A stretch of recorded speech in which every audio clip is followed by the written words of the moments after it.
So this is a song about talking to the moon, but not in a crazy Gary Busey way, more like in a romantic Jake Busey way. And if you haven't seen the song, definitely check that out first. This is going to be kind of a lesson in how you can accompany an acoustic guitar player, in this case Gracie, with like an electric guitar to kind of do something to extend the chords that maybe an acoustic player is doing. And just kind of like a few songwriting tips. So the song is in the key of A, right? Basically, A major chord, right? A really easy one. And there's a lot of different ways to play an A major chord. Some books teach it like this with your pointer finger out front. I personally am going to insist that you play it with your middle finger on 2D, your ring finger on 2G, and your pinky, because the very next chord is going to be a B minor, but kind of like an open sounding B minor. And this is in the key of A, my favorite key. I think it's the prettiest key because the openness of using the open A string and an open E string, which A being the 1 and E being the 5, kind of really gives like a cool thing that you can always go to, right?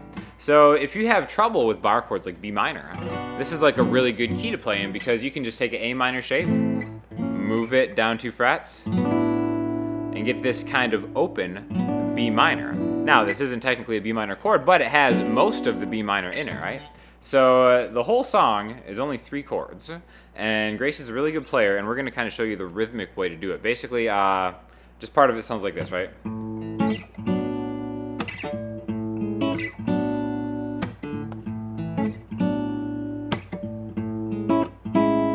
So it's pretty easy. The nuance of it is the percussive nature of it, right? So I'm getting the root with my thumb. Then, well, she's getting it, right? But so A, D, and then G and B at the same time on the A major chord. So if you can see my hand there. And then a hit.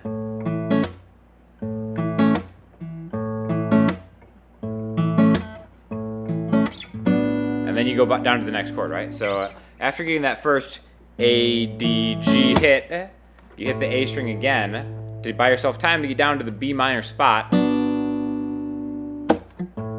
And then you do the kind of the muted hit again. Again, I'm just using kind of like the nails of my fingers to kind of get a percussive hit on the strings.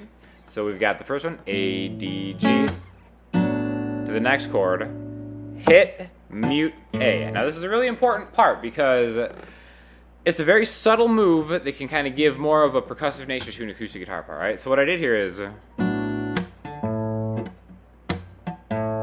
I'm hitting the strings, I'm plucking a muted D string into an open A string. So hit, mute, A. It's very subtle, but it kind of makes a difference. So. And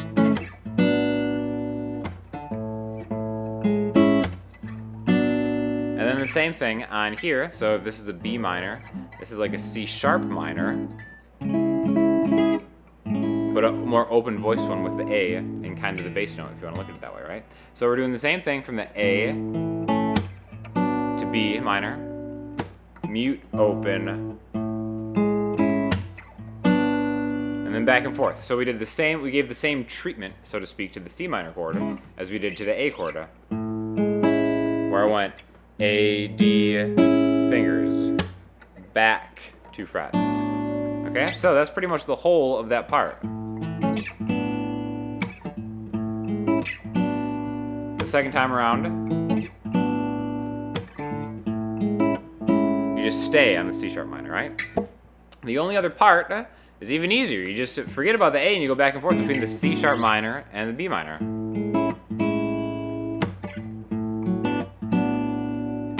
Now I'm doing that same thing where I'm going A, D, chord, hit, chord, back 2 frets. A, D, chord, hit, chord, up 2 frets. Now it's really important to get the mute, hit, mute, hit, mute. It's really just kind of like a sequence you can get with your hand, right? A lot of bass players do this. But yeah, basically it's just back and forth between these 2 chords.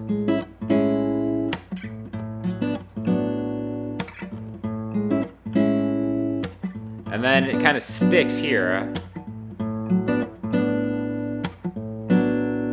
until it goes back to the beginning.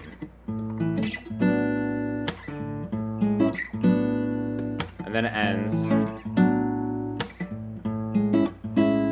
right there on the C sharp minor, okay?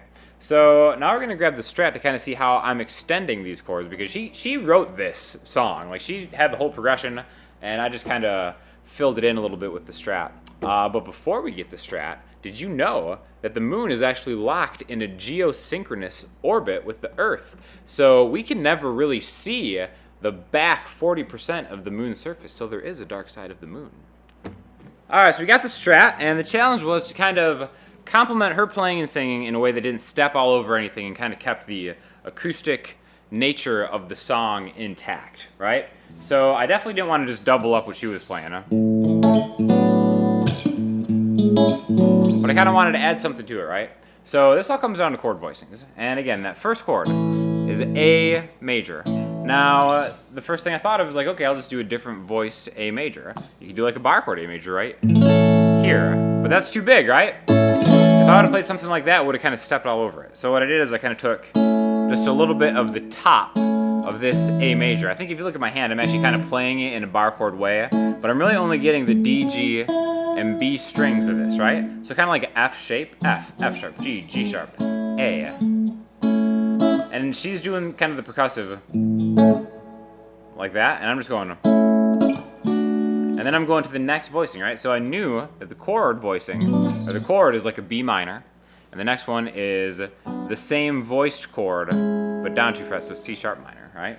So what I decided to do, to kind of jazz it up a little bit, is I'm thinking more of a B minor 7 into a C sharp minor 7. But this root note right here, I don't want it, because I want the acoustic guitar thing to kind of take a little bit more of a prominent role in the rhythm section. So what I'm doing is I'm just taking the back end of that minor 7 chord. And now if you look at this chord, actually, this is really just an A major voicing down all the way here, right? Which is a D major chord. So technically, I'm playing a D major chord, but I'm thinking of it as an extension of her B minor chord from a minor 7 voicing. So really, this is just kind of the theory behind it. It doesn't really matter. Am I playing a D major? Technically, am I thinking of a B minor 7? Whatever. It sounds good, and it kind of extends what she's doing because I'm taking the next highest note. I know, especially in the A major chord, the highest note that she's getting is the B string, right? Which is the C sharp. So this voicing is nice because the note on top here is an E. So I'm taking the same notes, but I'm extending it. I'm pushing it one up. I'm adding an E to what she's doing. And that's why when she goes, and I'm going, it kind of fits together a little bit. It's almost kind of like a cohesive meshing of these two parts, right? So I'm going from this A. Okay, so again, the same voice that she used, that A minor voicing, I'm doing the same thing with this major voicing down 2 frets. So I could play the whole thing like, and I'm just getting the D, G, and B string on the 7th and the 9th fret, right? And I could think of this as D major and E major, or B minor and C sharp minor, whatever you want, right? So I'm kind of going back and forth. And that right there is just a little, I'm just kind of leading in, because again, remember, I'm thinking of this more as a C sharp minor, so I'm leading it in to that C sharp root before I go back, right? And then at the end,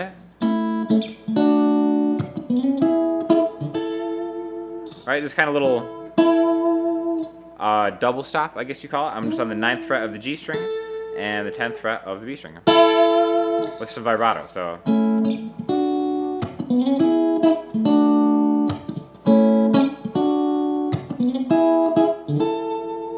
Right, and that's the whole part for, I'm just following her chords for, I guess you'd call that the verse, right? So then we get to the part where she goes the back and forth, right? So I kind of wanted to create something a little more atmospheric, and the thing I came up with all came from scales, right? So the thing I came up with was this.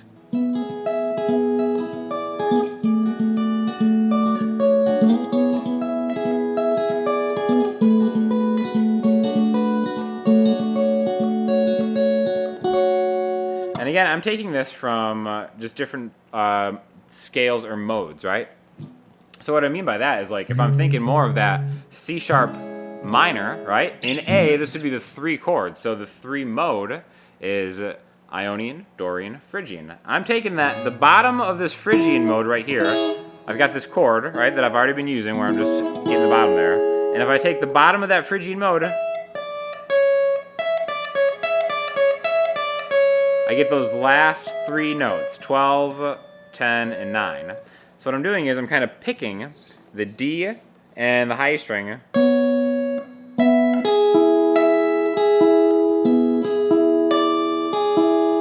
So I'm getting D and E at the same time, and then G, B. So both G, B, both G, B. Going back 1 note in that Phrygian mode, right? And then I'm doing the same thing with the Dorian shape, which the end of Dorian is. So now I have 10, 9, and 7. Now, you know, how I'm thinking of this, you can come at this a couple different ways. Like, I can think of this as I'm in Dorian, and I'm kind of adding the second note on the high E string in Dorian. But what I'm really doing is I'm thinking of this right here as a major 7 chord voicing, because I will take any opportunity to turn something into a major 7 chord voicing if given the creative freedom, right? So basically I'm doing the same thing I was doing with the Phrygian thing. And I'm kind of getting the sliding back, right? Same thing, right? So I'm just kind of finger picking the D and the E string. And then just hanging on this chord, arpeggiating this chord when she's hitting that one, right? So definitely check the video out. Let me know if you have any questions, but I think it's kind of like a cool example. I'm happy with the way it turned out, and it's just kind of like an example of how acoustic guitar and electric guitar can definitely share a sonic space without stepping on each other, as long as you kind of choose the right chord voicings.